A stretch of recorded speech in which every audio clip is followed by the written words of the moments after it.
Good evening. Vancouver Island may have escaped the worst overnight. For the most part, the heavy rain that drenched the island did not result in the flooding that was widely feared, but it did trigger a mudslide in Qualicum Beach, a wall of wet mud and debris that has left 2 homes uninhabitable.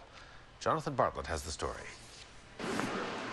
At about 10 past midnight, Johann Wagenaar felt something hit his house. And I got out and I look around and I realized one tree and some soil came down. The mudslide wasn't too severe, but then, just after 3 in the morning, the rest of the bank came down.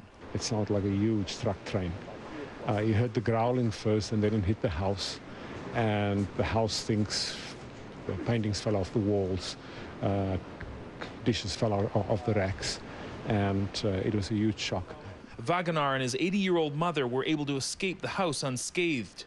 The back deck is destroyed. Trees that used to be rooted in the bank are now touching the house. But what's worse is the mudslide pushed the whole house off its foundation. Tipped flower pots and angled support posts show how far the house was moved by the mudslide. The house is moved about 2 feet this way. It'll take structural engineers to make sure it's safe for anyone to go inside. How dangerous is it right now? It's very unstable. We've got unstable conditions on the bank as well as structural instability within the building itself. Above the house, another home is perched precariously above the slumped bank. It has also been evacuated. They evacuated approximately 12:30 a.m. last night.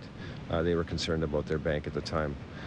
So we are going to go and put a unsafe occupancy at this time.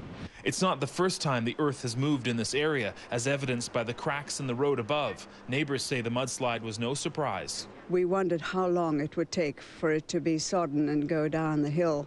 And unfortunately, the big house is at the bottom. A little farther south near Nanuus, more mess from last night's rain.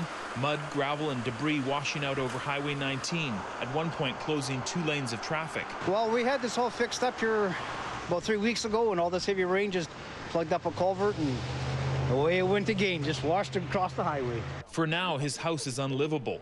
Wagenaar, his wife and mother will have to wait for the engineers to give the all clear so he can bring his possessions out. But his sense of humor is still intact. Crooked old man and crooked old house, you know. In Qualicum Beach, Jonathan Bartlett, A News. Thank you.